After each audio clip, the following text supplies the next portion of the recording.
অনেক দিন আগের কথা। কেশবনগর রাজ্যের এক ছোট্ট গ্রামে বাস করত এক দরিদ্র জেলে।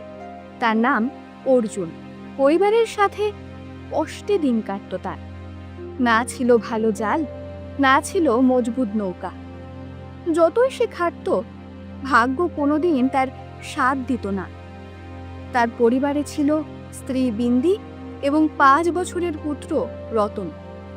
প্রতিদিন তাদের লড়াই চলত দারিদ্র্য আর ক্ষুধার সাথে। একদিন ভোরবেলায় সমুদ্র তীরে নিজের ভাঙা চোরা নৌকার পাশে বসেছিল অর্জুন। চোখে মুখে ক্লান্তির ছাপ স্পষ্ট।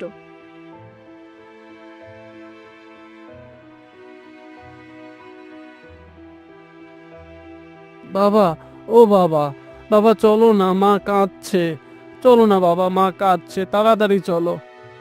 ছেলের কথা শুনে চমকে উঠল অর্জুন। একটিও কথা না বলে ছেলের হাত ধরে ঘরের দিকে ছুটল সে।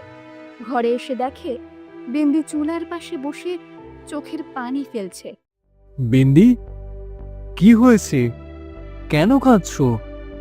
কাল থেকে ঘরে কিচ্ছু নেই রান্না করার মতো। আমি তো না খেয়ে থাকতে পারবো, কিন্তু রতন সে সকাল থেকে খেতে চাইছে।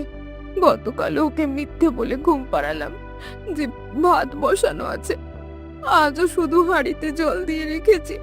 বিন্দির কথা শুনে অর্জুনের চোখে পানি চলে এলো, কিন্তু সে নিজেকে সামলে নিয়ে কোনো কথা না বলে ঘর থেকে বেরিয়ে গেল এবং সমুদ্রের দিকে হাঁটা দিল। কিছু দূর যেতেই হঠাৎ এক ভারী কণ্ঠ তার কানে বাজল। এত মন খারাপ করে কোথায় চলেছ? অর্জুন ঘুরে তাকাতেই দেখে একটি পাথরের নিচে বসে আছেন এক সাধু। তার চোখে রহস্যময় দৃষ্টি। হ্যাঁ সাধু মহারাজ, আমার জীবনে তো কেবলই দুঃখ আর হতাশা। স্বাভাবিক কথা, যার জীবনে এত কষ্ট জমে থাকে তার মুখমণ্ডল তো নিস্তেজ হবেই। সাধু আস্তে আস্তে উঠে দাঁড়িয়ে অর্জুনের পাশে এসে দাঁড়ালেন। তোর কপালের দাগ বলছে ভাগ্য তোর ওপর রাগ করেছে। ঠিকই বলেছেন সাধু মহারাজ। আমি এক জেলে, ভোর থেকে রাত পর্যন্ত সমুদ্রে জাল ফেলি, কিন্তু একটাও মাছ জোটে না।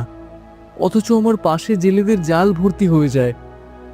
বুঝতে পারি না আমি আগের জন্মে যে কি এমন পাপ করেছি যার শাস্তি আমি এই জন্মে ভুগছি।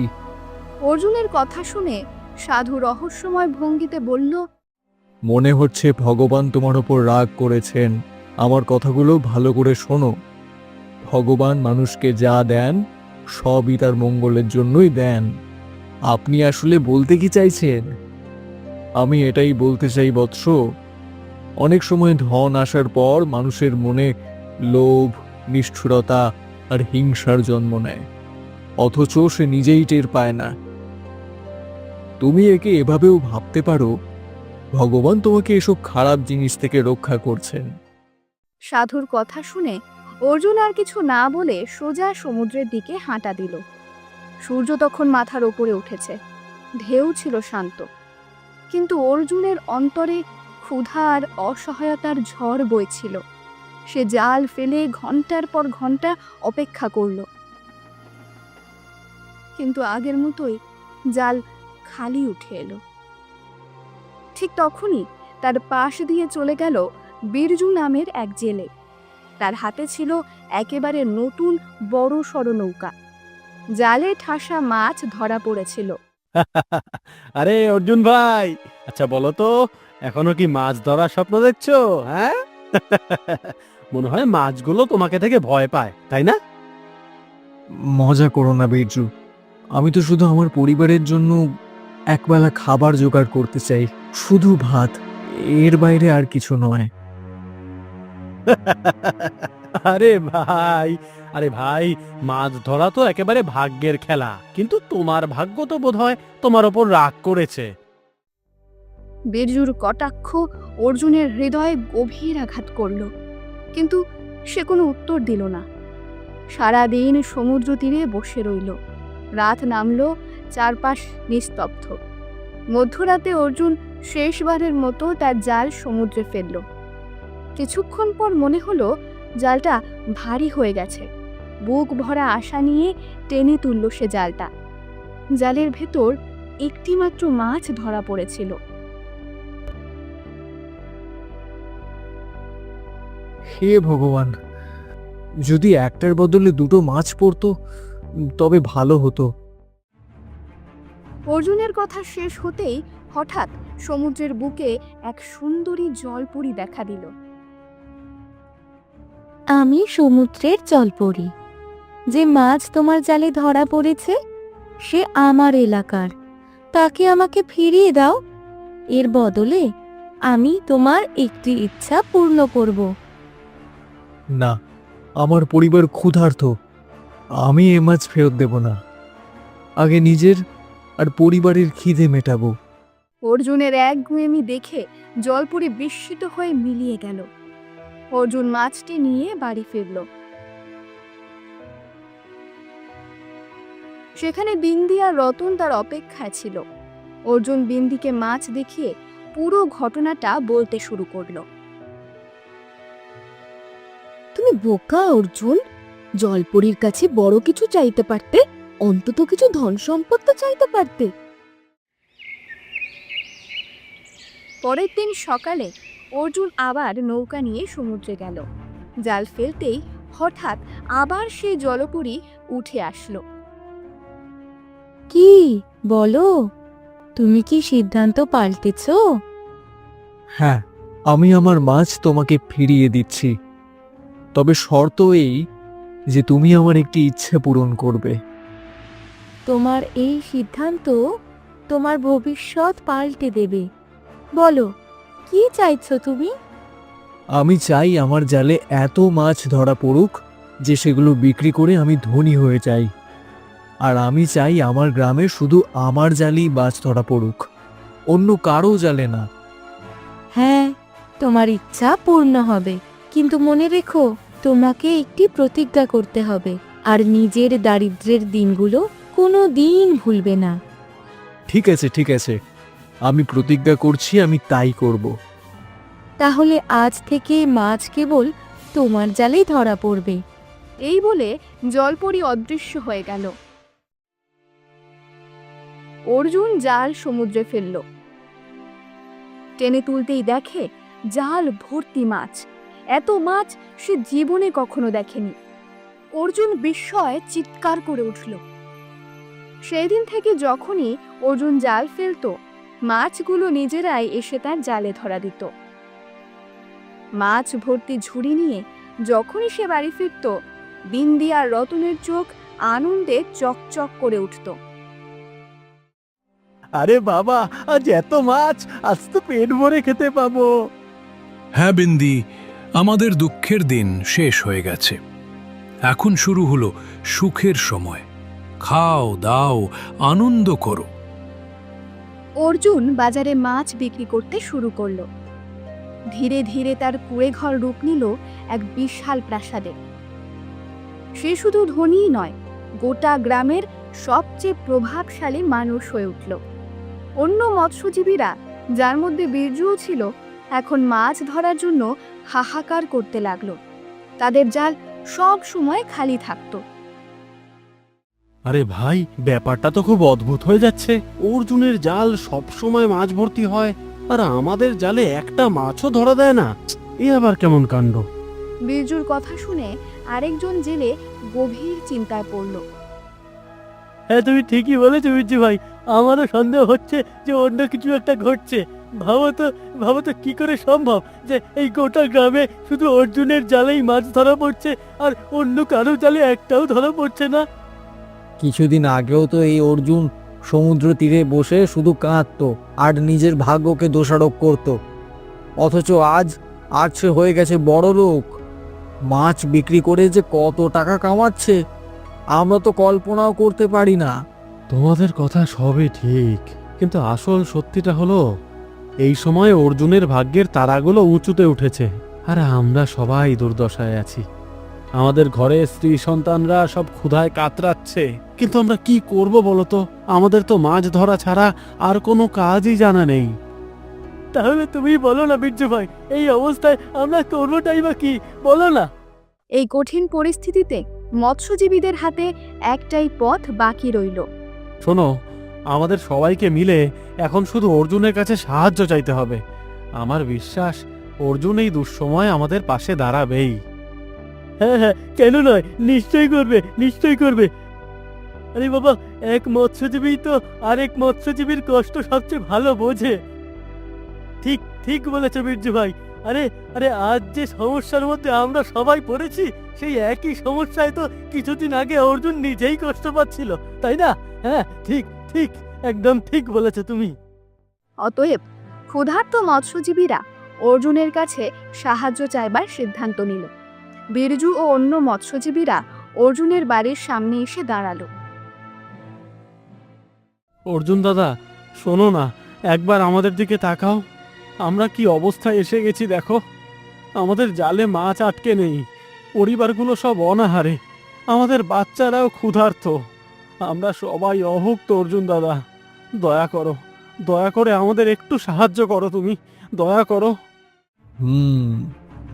তোমাদের মুখ দেখে মনে পড়ছে, তোমরাই তো আমাকে একসময় নিয়ে হাসাহাসি করতে, বলতেই মাছ ধরা ভাগ্যের খেলা, আর অর্জুনের ভাগ্য তো এমনিতেই পোড়া। কি তাই বলেছিলে তো? আর কি যেন বলতে? হ্যাঁ অর্জুন দাদা, আমি তোমার সেই উপহাসের জন্য ক্ষমা চাইছি। তখন আমি বুঝিনি, কিন্তু এখন বুঝেছি, যখন জালে মাছ ফাঁসে না, তখন এক মৎস্যজীবীর কি দুঃখ হয়। অর্জুন দাদা, তুমি তো জানো আমাদের পরিবারগুলো আজ ক্ষুধায় কাতর, একটা মাছও আমাদের জালে নেই, অথচ তোমার কাছে মাছের ভান্ডার আছে। তুমি কি এতটুকুও সাহায্য করবে না, বলো ভাই? আরে আমি কি তোমাদের সাহায্য করার ঠিকাদারি নিয়েছি? যখন আমি অনাহারে দিন কাটাতাম, তখন তোমরা কি আমার দিকে ফিরেও তাকিয়েছিলে? বলো, তখন কি আমার পাশে দাঁড়িয়েছিলে? অর্জুনের কথায় লজ্জায় মাথা নিচু করল বীরজু।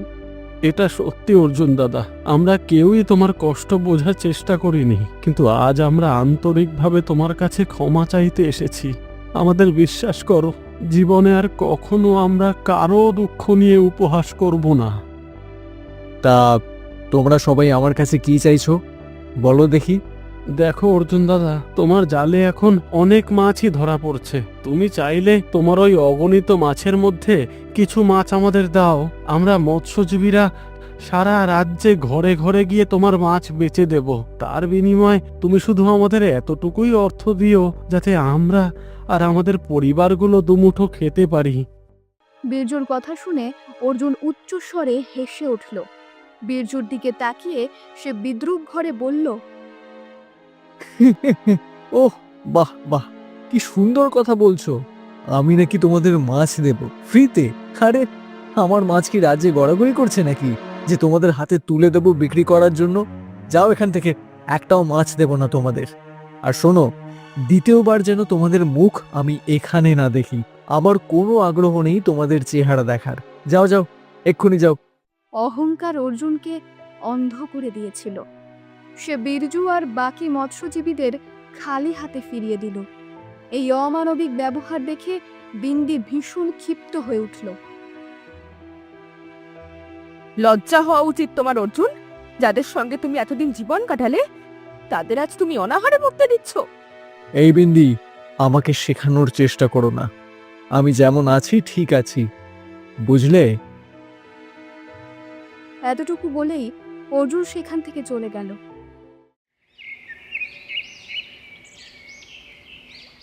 পরদিন অর্জুনের মনে হঠাৎ একটা চিন্তা এলো। হ্যাঁ, বীরজু আমাকে একসময় ভীষণ অপমান করেছিল, কিন্তু গতকাল আমারই ভুল ছিল।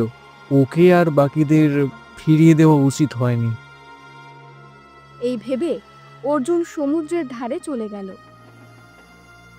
সেখানে বীরজু আর বাকিরা মুখ গোমরা করে বসেছিল। অর্জুন হঠাৎই বীরজুর দিকে তাকিয়ে মুচকি হেসে বলল, বীরজু, ওরে বীরজু, শোনো, গতকাল আমি তোমাদের সবার সঙ্গে যেভাবে ব্যবহার করেছি, তার জন্য আমি ক্ষমা চাইছি। আমার স্ত্রী তোমাদের জন্য খুব কষ্ট পেয়েছে। তাই আমি ঠিক করেছি তোমাদের সাহায্য করব। অর্জুনের কথা শুনে বীরজু খুশিতে মুখ উজ্জ্বল করে অন্যদের দিকে ফিরে বলল, শুনেছ তো সবাই? হ্যাঁ, আমরা আমরা ঠিকই বলেছিলাম। এক মৎস্যজীবী তো আরেক মৎস্যজীবীর কষ্ট সবচেয়ে ভালো বোঝে। হ্যাঁ, একদম একদম ঠিকই বলেছিলাম। আরে থামো বীরজু, আগে আমার পুরো কথা শোনো। আমি তোমাদের মাছ দেব, তবে তোমাদের তা নিয়ে বাজারে বিক্রি করার কোনো দরকার নেই। আমি প্রতিদিন এত মাছ দেব যাতে তোমাদের আর তোমাদের পরিবারের পেট ভরে যায়। কিন্তু আমার একটা শর্ত আছে। শর্ত? কেমন শর্ত?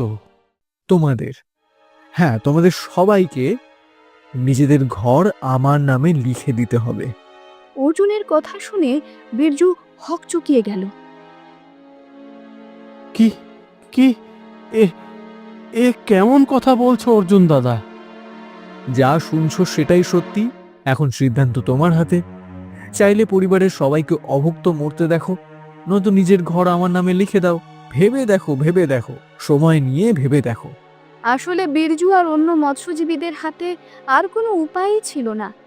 দীর্ঘদিন ধরে তাদের জালে একটা মাছও ধরা পড়েনি। হ্যাঁ, আমি রাজি আছি। বীরজুর মুখ থেকে এই কথা শুনে অর্জুন খুশিতে মেতে উঠল। কিন্তু অর্জুন জানতো না, দূরে দাঁড়িয়ে তার স্ত্রী বিন্দি সব শুনে ফেলেছে। অর্জুন যখন বাড়ি ফিরল, বিন্দি ক্ষোভে ফেটে পড়ল। তোমাকে দেখে আজ আমার বিশ্বাস হয় না যে তুমি আমার স্বামী। সত্যি বলতে কি, আমার সামনে দাঁড়িয়ে আছে এক অন্য অর্জুন, একটা নিষ্ঠুর অহংকারী মানুষ। এই অর্জুনের ছায়াও আমি আমার ছেলের ওপর পড়তে দেব না। আমি এক্ষুনি এই মুহূর্তে আমার ছেলেকে নিয়ে চলে যাচ্ছি। আমি কোনো অত্যাচারী আর গর্ভে অন্ধ মানুষের সঙ্গে আমার জীবন কাটাতে পারবো না। চলে যাও, চলে যাও, চলে যাও, চলে যাও, চলে যাও, চলো, তুচ্ছভাবে চলে যাও। তুমি বিন্দি বড় হয়ে গেছো, কারোর দরকার নেই।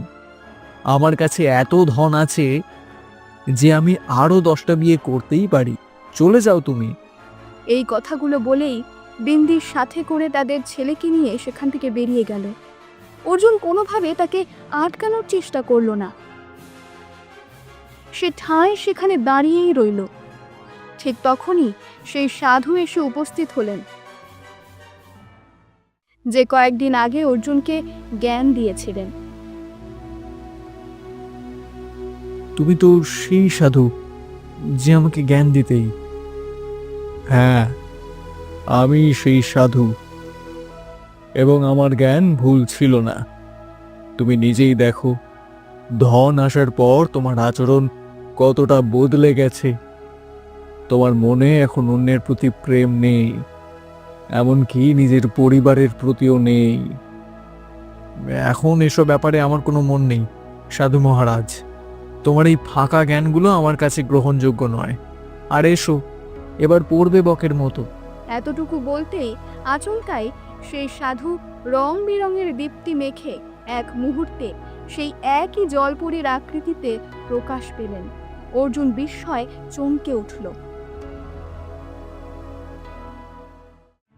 এটা এটা কেমন করে সম্ভব?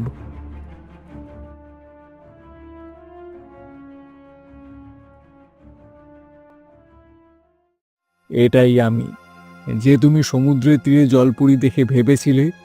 মূর্খ, সমুদ্রের মধ্যে তুমি যে জলপুরীকে দেখেছিলে, আসলে সেই রূপে আমাকেই দেখলে তুমি। আমি সাধারণ কোনো সাধু নেই, আমি এক অলৌকিক সাধু। জলপরীর রূপে যখন তোমার ইচ্ছা পূরণ করেছিলাম, তখন আমি জানতাম সেটা করে আমি যা করব তা হওয়া উচিত নয়। তুমি আমাকে বলেছিলে যে তোমার জালে মাছ যেন পড়ে, তা ঠিক ছিল, কিন্তু তোমার অন্য ইচ্ছা যে কেবলমাত্র তোমার জালেই মাছ পড়ুক, সেটা ভুল ছিল। আমি তোমাকে দেখাতে চেয়েছিলাম ধন এসে মানুষের মন কতখানি বদলে দেয়। আজ তোমার কাছে কেশবনগরের রাজা বিক্রমের থেকেও বেশি ধন আছে, তবুও তোমার ক্ষুধা মেটেনি। এখন তুমি অন্যদের বাড়িও ছিনিয়ে নিতে চাইছো। জলপরীর রূপে তোমার সঙ্গে আমি তাই করার শর্ত নিয়েছিলাম যে তুমি অন্যদের সাহায্য করবে, ক্ষুধার্তকে খাওয়াবে।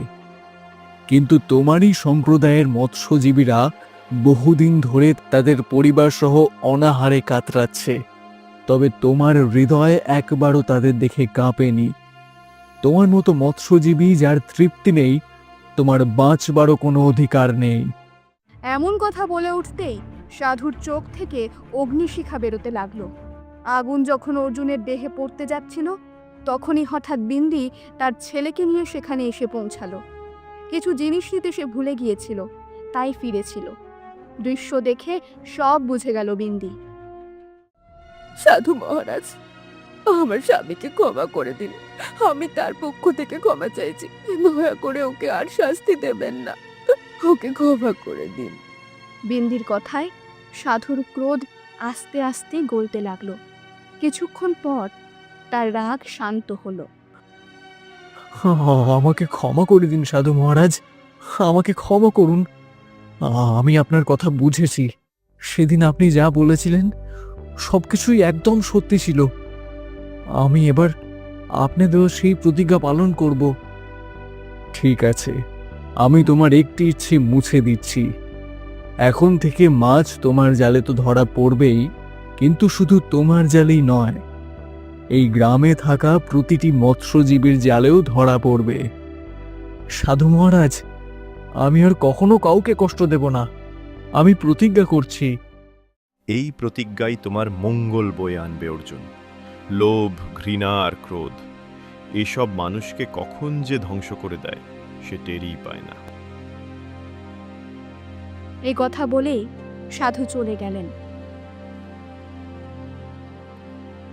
আর সেদিনের পর থেকে অর্জুন একেবারে বদলে গেল। সে 2 হাত ভরে গরিবদের সাহায্য করতে লাগলো।